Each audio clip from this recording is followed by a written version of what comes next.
말씀 봉독해 드리겠습니다. 요한복음 5장 21장 5절에서 15절까지 말씀입니다. 예수께서 이르시되 얘들아 너희에게 고기가 있느냐 대답하되 없나이다. 이르시되 그물을 배 오른편에 던지라. 그리하면 잡으리라 하시니 이에 던졌더니 물고기가 많아 그물을 들 수가 없더라. 예수께서 사랑하시는 그 제자가 베드로에게 이르되 주님이시라 하니 시몬 베드로가 벗고 있다가 주님이라 하는 말을 듣고 겉옷을 두른 후에 바다로 뛰어내리더라. 다른 제자들은 육지에서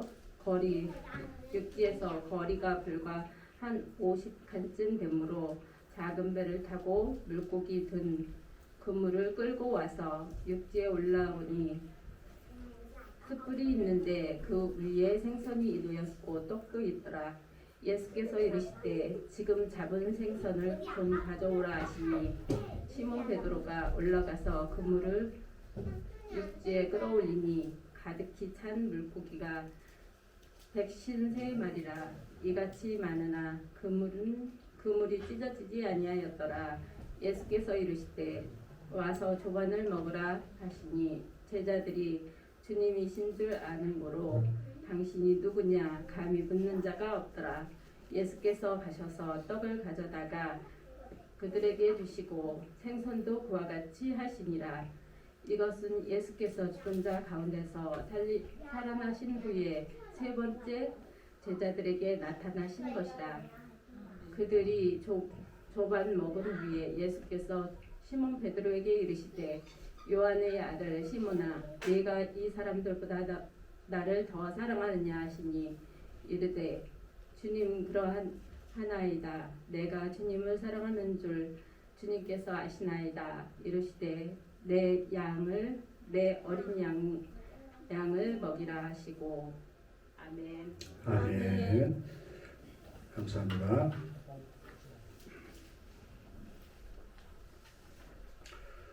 네, 이 시간에는 요한의 아들 시모나라는 제목으로 하나님 말씀 전하겠습니다.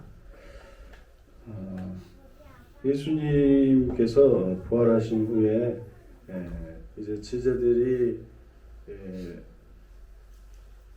그 부활을 목격했죠. 그런데 제자들은 생각보다는 그 활기를 이렇게 막 뛰고 그러지를 못했습니다. 사실은 제자들이 약간 의기소침해져 있었다고 보는 것이 더 맞을지도 모르겠어요. 모든 것이 아무 일 없었던 듯이 그들은 자신의 삶의 터전으로 돌아가고 있습니다. 요한복음 21장 3절에 보면은 베드로는 나는 물고기 잡으러 가노라라고 하면서 본업인 갈릴리 어부로 다시금 돌아가는 모습을 볼 수가 있습니다.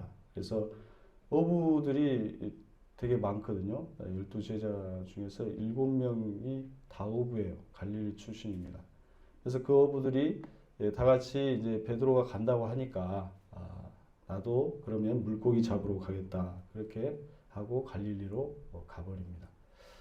그러니까 부활하신 예수님을 두 번 만났어요. 예루살렘에서 두 번 만났음에도 불구하고 제자들은 자기의 본업인 어부로 다시금 돌아갔다라는 것이죠.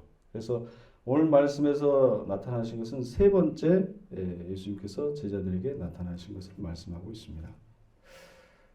그들이 갈릴리로 돌아간 이유는 무엇일까 생각해 봤을 때 예수님을 다 떠나버렸기 때문에 그렇잖아요. 예수님을 배반하고 또는 베드로는 예수님을 저주하기까지 했기 때문에 거기에 대한 어떤 자책감 그런 것들 때문에 다시금 나는 이제 예수님 제자 따르는데 적합하지가 않아 그런 생각들이 좀 있었던 것 같아요. 그래서 다시금 그냥 어부로라도 돌아가 버려야겠다 그런 생각을 했을 수도 있고 또 하나는 부활하신 주님이 나타났음에도 불구하고 그들이 생각하는 메시아 대망 사상, 그러니까 메시아가 오시면 이스라엘을 회복할 것이다라고 하는 그런 대망 사상이 있었거든요. 그런데 부활하신 이후에도 어때요? 아무런 변화가 없는 거예요. 예. 여전히 그 참혹한 삶은 계속해서 이어지고 있고 또 여전히 삶은 퍽퍽해요. 예.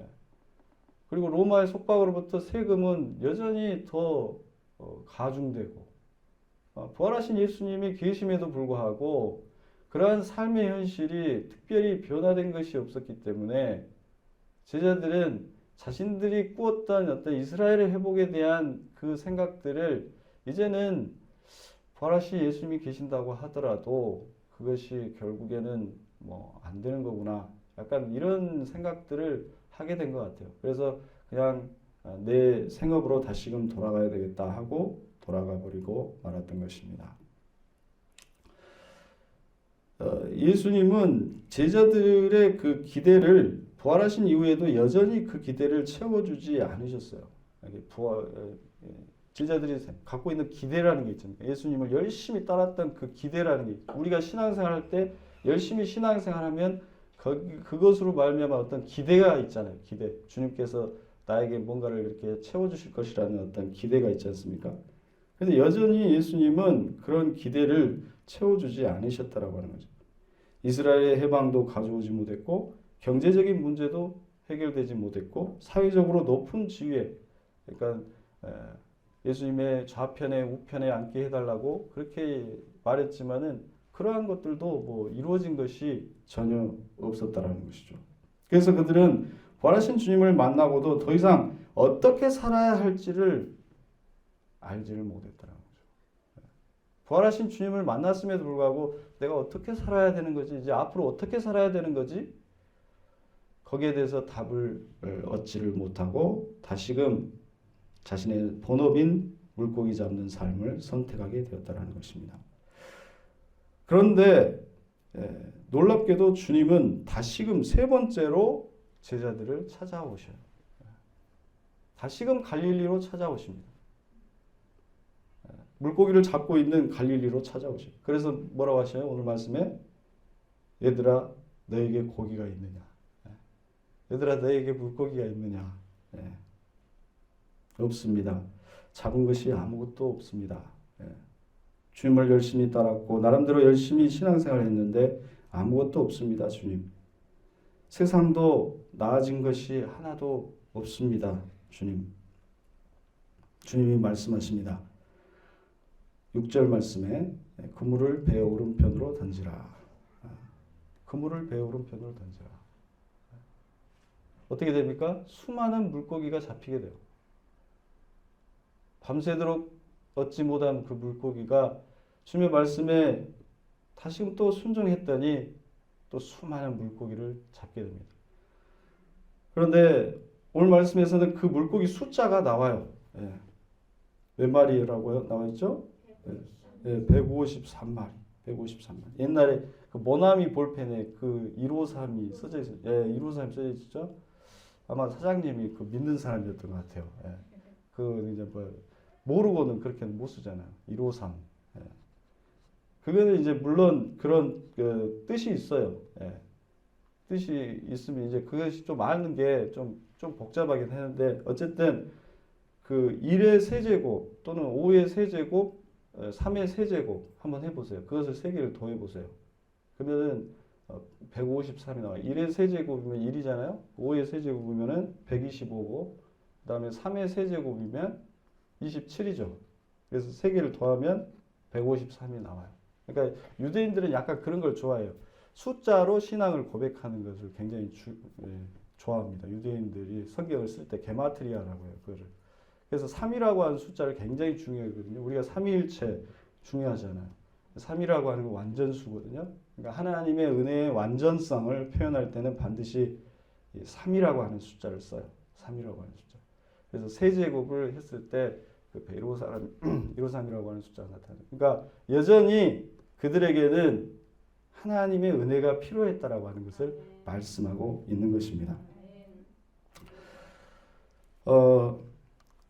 이와 같이 이 인간은 물질이라고 하는 것보다도 더 높은 영적인 가치를 더 소중하게 붙잡는 것이 사실은 쉽지가 않아요. 우리가 이 세상을 살아가면서 예배 한번 드리는 것도 사실 쉽지가 않잖아요. 어떤 것을 포기하고 나와야 되잖아요. 그러니까 우리가 이 세상에서 물질적인 것을 그것보다 더 영적인 가치를 더 소중하게 여기고 살아간다라고 하는 것은 그것은 쉬운 일은 아니라는 것이죠. 지금 당장 내 눈앞에 있는 문제가 우리에게는 중요해요. 내 눈앞에 보이는 그것을 쫓아가게 인간은 그것을 쫓아가게 되어 있다라는 것입니다. 그래서 3년의 공생에 그리고 예수님의 죽으심과 부활을 경험한 제자들조차도 여전히 많은 물고기에 기뻐하고 있어요. 여전히 많은 물고기를 예수님 잡아주시니까 와 좋다. 또 물고기가 없고 내가 원하는 것이 이루어지지 않고 아무런 환경의 변화가 없으면 낙심하고 절망합니다. 부활하신 주님을 만나고서도 그저 다시 본업으로 돌아가야 되겠다. 물고기 잡으러 돌아가겠다. 그것이 바로 인간이라는 것입니다. 그런데 주님은 이 인간이 매여 있는 그 물질적인 물고기를 언제나 잡아주실 수 있는 창조주 하나님이시다라고 하는 것을 오늘 보여주고 계시는 거예요. 오른편으로 던져라. 언제든지 그 물고기라고 하는 것, 우리가 걱정하고 있는 그 없다라고 하는 그 물질이라고 하는 것이 하나님의 손아귀에 있다라고 하는 것을 오늘 말씀은 보여주고 있는 것입니다. 그것을 뛰어넘어서 완전한 은혜를 우리에게 베푸시는 분이심을 보여주고 있습니다. 이제 부활하신 주님을 앞에 두고도 어떻게 살아야 할지를 몰랐던 제자들은 다시금 찾아오신 예수님을 보고서 그들은 희미하게나마 어떻게 살아야 할지를 그들은 깨닫게 됩니다. 그것은 바로 나와 함께 하시는 그 하나님, 나와 함께 계시는 여전히 나를 사랑하시는 예수님과 함께 살아가야 되는 것이 바로 그것이 신앙의 길이고 그것이 바로 인생이라고 하는 것을 깨닫게 되었다라는 것입니다. 제자들은 이제 예수님을 알아보고 예수님을 향해서 나아갑니다. 그래서 오늘 말씀을 보면은 베드로는 100m쯤 떨어진 상황에서도 물속으로 뛰어들어서 주님께 나아갑니다. 베드로는 이제 예수님께 무엇을 기대해서가 아니에요. 그렇잖아요. 베드로는 이제 더 이상 예수님께 어떤 걸 기대하지 않아요. 이스라엘 회복을 기대한다든지 이런 기대를 때문에 물속으로 뛰어드는 것이 아니라 그 예수님이라고 하는 그분 자체를 만나고 싶기 때문에 그분 자체에게 뛰어들고 있는 것입니다. 그것이 바로 우리는 사랑이라고 할 수 있을 것입니다. 사랑은 상대에게 어떤 것을 요구하기보다는 그 존재 그 자체를 받아들이는 것, 그것이 바로 사랑일 것입니다. 신앙은 이와 같이 내가 예수님을 쥐고 흔드는 것이 아니라 내가 하나님을 쥐고 흔드는 것이 아니라 내가 예수님의 세계, 내가 예수님께로 뛰어드는 것, 그것이 바로 신앙인 것입니다. 나는 부족하지만 주님의 말씀 안에 뛰어드는 것이고 주님의 인격 속에 내가 뛰어드는 거예요. 예배도 마찬가지겠죠. 내가 뭔가를 막 계산하고 막 이런 것이 아니라 내가 그 예수님이라고 하는 그 하나님의 세계라고 하는 그 세계 안에 그냥 나를 맡겨버리는 것, 내 몸을 던져버리는 것.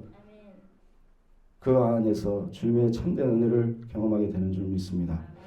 주님은 무트로 나온 그들에게 물고기를 구워주시고 떡도 구워주십니다. 그리고 막 잡아온 물고기를 좀 달라고 하셔서 신선한 생선을 구워서 함께 아침 좀 먹자, 조반을 같이 먹자, 그렇게 말씀하셔요. 그것이 바로 세 번째 부활하신 주님의 모습이었습니다. 이제 제자들이 확신하는 것은 한 가지였어요.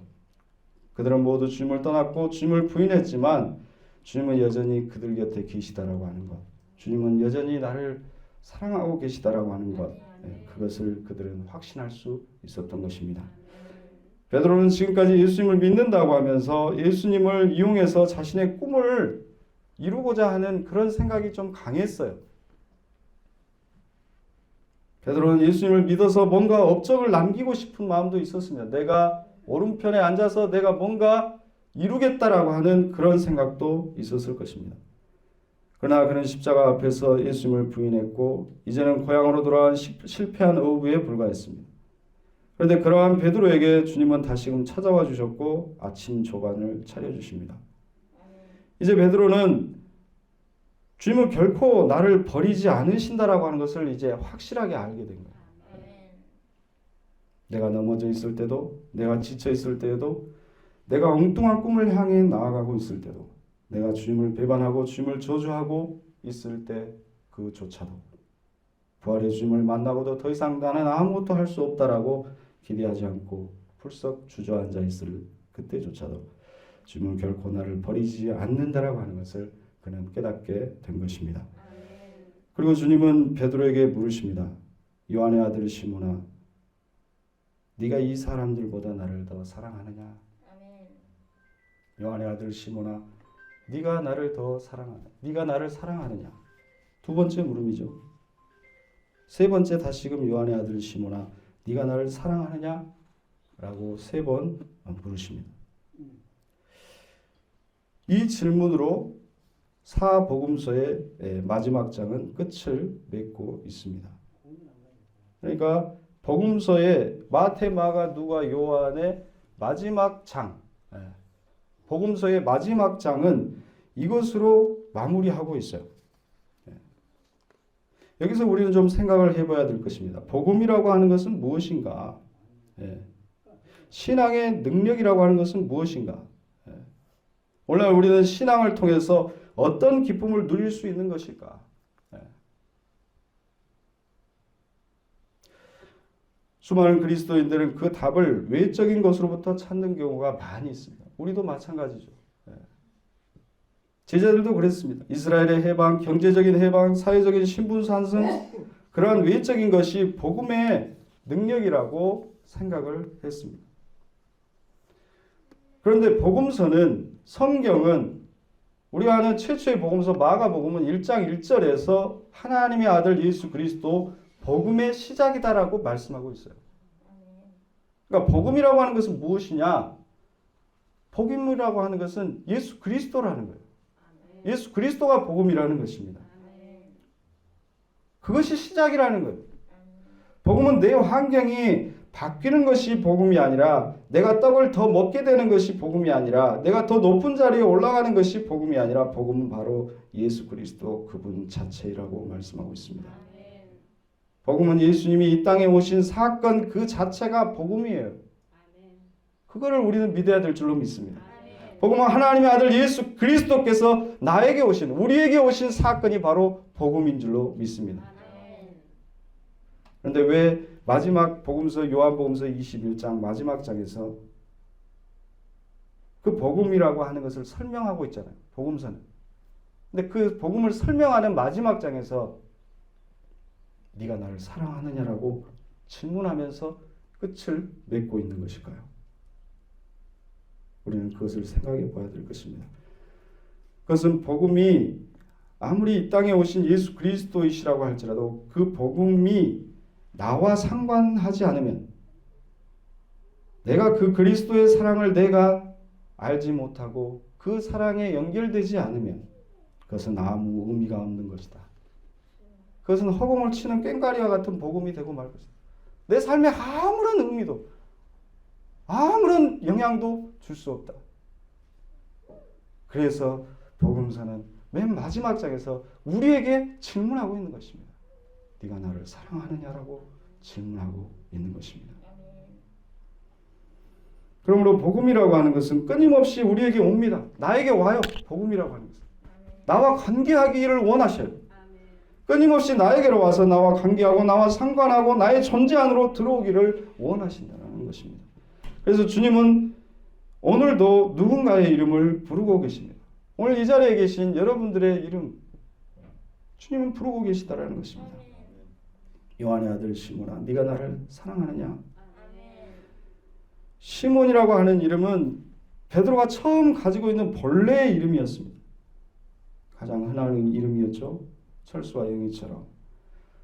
그 이름을 부르신 것은 맨 처음 베드로를 부를 때 그 이름을 불렀어요. 시몬아, 내가 좀 네 배를 좀 사용해도 되겠냐? 시몬은 밤새도록 물고기를 잡았지만은 잡지 못하고 아무것도 잡지 못해가지고 그물을 씻고 있는 중이었죠. 예. 그때 예수님께서 오셔서 시몬아, 베드로라고 하는 이름은 없었어요. 그냥 시몬이었죠. 시몬아, 너의 배를 좀 내가 이용해서 말씀을 전해도 되겠니? 그런 얘기를 한 적이 있습니다. 그래서 다시금 예수님께서는 마지막 순간에 이제 베드로에게 그의 본래의 이름 시몬이라고 하는 이름을 부르고 계시다라고 하는 것입니다. 나는 그때부터 지금까지 결코 너를 떠난 적이 없고 너를 포기한 적이 없다라고 말씀하시는 것입니다. 그때부터 지금까지 나는 결코 너를 사랑하지 않은 적이 없다라는 것입니다. 그 말씀을 하고 계시는 것입니다. 여전히 너는 베드로라고 하는 반석이라고 하는 이름에 사실은 걸맞지는 않는다. 지금 부활하신 주님을 보고도 네가 수제자라고 하면서 여기 갈릴리에 다시금 고기 잡는다고 다시 온 거 봐라. 너가 그 베드로라고 하는 반석이라고 하는 그 이름에 지금 걸맞지는 않는다. 걸맞지 않는 너는 사실은 아주 평범한 소시민 시몬이지만 그럼에도 불구하고 너는 진정한 든든한 반석과 같은 삶을 살기까지 내가 너를 포기하지 않는다라는 말씀. 내가 너를 포기하지 않는다. 그의 이름을 부를 때 시몬이라고 하는 이름을 들었을 때 베드로는 아마 그 사랑을 그는 느낄 수가 있었을 것입니다. 베드로는 예수님을 보고 이스라엘의 회복이라고 하는 거대한 꿈을 가졌어요. 아주 거창한 꿈입니다. 베드로는 그 거창한 꿈을 가졌지만 예수님은 어떻습니까? 예수님은 시몬이라고 하는 그 한 사람을 보고 있는 것입니다. 그 한 사람에게 예수님의 꿈이 담겨 있다라는 것입니다. 그리고 그 평범하고 연약한 시몬을 통해서 이 땅에 교회를 세우시기를 원하신 것입니다. 그것은 오늘날도 마찬가지입니다. 보잘것없는 이 고백교회, 보잘것없는 여러분 그 모습 그대로를 바라보시면서 너를 통해서 이 교회를 세우겠다라고 말씀하고 계시는 것입니다. 베드로는 그리스도의 사랑이 무엇인지 비로소 깨닫게 됩니다. 그래서 베드로는 대답합니다. 내가 주를 사랑하는 줄 주께서 아시나이다. 베드로의 고백은 어느 때보다 순중했고 어느 때보다 담담했어요. 예전같이 막 감정적으로 내가 막 주를 따르겠습니다. 내가 주님을 절대로 십자가에 못 박이지 않게 하겠습니다. 지금 지키겠습니다. 그런 얘기가 없고 그럼 어느 때보다 순중하고 소심하고 담담하게 고백하고 있습니다. 그러나 베드로의 고백은 그 어느 때보다 확신에 차 있습니다. 아주 확신에 차 있어요. 무엇을 확신하고 있을 것이요? 무엇을 확신하고 있을까요? 내가 주님을 사랑하는 것을 확신하기보다도 주님이 나를 사랑하는 것을 확신하기 때문에 그 사랑 안에서 내가 주님을 사랑하는 줄 주님은 아실 거라고 확신하고 있는 것입니다. 그래서 헬라어 원어 성경을 보면 예수님은 아가페오의 사랑으로 부르셔요. 끊을 수 없는 사랑, 신적인 사랑이죠. 그것으로 부르시고 베드로는 필레오의 사랑으로 대답합니다. 그것은 아가페오보다 한 단계 낮은 어떤 인간과 인간 사이에서의 사랑을 말해요. 그것을 보면은 바로 베드로는 예수님의 사랑에 기대서 예수님의 아가페오적인 사랑에 기대서 나는 당신을 필레오적으로 사랑하고 있습니다. 그렇게 대답하고 있는 것입니다. 복음서는 이렇게 한 사람 베드로가 주님의 사랑을 알게 되었다라고 하는 것으로 마지막 장을 담고 있어요. 그것은 아무런 환경의 변화도 가져다 주지 못했고 그것은 아무런 세상에 큰 임팩트를 주지도 못했습니다. 단지 갈릴리 깡촌 디베랴 호숫가에서 일어난 예수님과 베드로의 짧은 대화를 복음서의 마지막은 기록하고 있다는 것입니다. 왜 복음서는 이 장면을 복음서의 끝자락으로 담고 있는 것인가? 하나님의 나라가 예수 그리스도 한 사람에게서 그리스도의 심장에서 베드로라고 하는 한 사람의 심장으로 옮겨지고 있기 때문에 그렇습니다. 이 놀랍고 경이로운 신비의 사건을 복음서는 복음서의 결론으로 삼고 있는 것입니다. 하나님의 나라는 겨자씨와 같이 아주 작은 것이로되 이 작은 씨앗이 누군가의 심장에 심기어지고 누군가의 가슴 속에 울림이 되고 누군가의 뼈 속에 그 씨앗이 박히게 되면 그 작은 씨앗이 자라나서 큰 나무가 되고 많은 새들이 와서 쉼을 얻게 된다라고 주님은 말씀하고 있습니다. 그러므로 한 사람에게 하나님의 나라가 옮겨진 것은 결코 작은 일이라고 할 수 없어요. 그것은 세상이 진동하는 일이라는 것이에요. 그것을 말씀하고 있는 것입니다. 그 어떤 사건보다도 여러분의 심장 속에 그리스도의 사랑이 심겨지는 것, 그 사건과 비교할 수 없기 때문에 복음서의 마지막은 그것을 증거하고 있다는 것입니다. 그 시작으로 말미암아 비로소 사도행전이 시작되는 것입니다. 비로소 성령행전이자 교회행전이자 복음행전이라고 할 수 있는 사도행전은, 성령의 역사는 그 그리스도의 사랑을 깨달은 한 사람, 그 작은 시몬 베드로를 통해서 그것이 시작되고 있다는 것입니다. 주님은 마지막으로 베드로에게 말씀하십니다. 내 양을 먹이라. 내 어린 양을 먹이라. 무엇을 먹일 수 있을까요? 자신이 받은 그 사랑으로 또 다른 양에게 그 사랑을 먹이라는 것이겠죠. 주님의 사랑을 또 다른 사람에게 흘러가게 하라는 말씀입니다. 얼마나 한 영혼에게 주님의 양식을 먹이는 일이 어려운 일인가요? 저도 때로는 그런 생각을 많이 하게 돼요. 고백교회를 하게 돼요. 개척하고 나서 한 영혼이 그리스도의 사랑을 알아간다라고 하는 것이 얼마나 지난한 일이 필요하고 얼마나 많은 기도가 필요하고 얼마나 많은 그 잉태의 그런 산고가 필요한지 경험해야 돼요. 그래서 때때로는 놓고 싶은 심정도 많이 있어요. 네. 그런데 그때마다 주님은 네가 나를 사랑하느냐? 네가 나를 사랑하느냐? 네가 나를 사랑하느냐? 그 질문으로 저를 다시금 일으켜 세워주셨습니다. 그 사명은 우리의 의무가 아니라 그것은 사랑받은 자의 특권이라고 말씀해 주셨습니다. 사도행전 1장 8절에 오직 성령이 너에게 임하시면 너희가 권능을 받고 예루살렘과 온 유대와 사마리아와 땅끝까지 이르러 내 증인이 되리라고 하신 말씀도 마찬가지입니다. 그것은 우리에게 명령하거나 의무적으로 말씀하신 것이 아니라 그것은 그리스도인의 특권이라는 것입니다. 우리가 세상의 빛이고 세상의 소금이라고 말씀하셔요.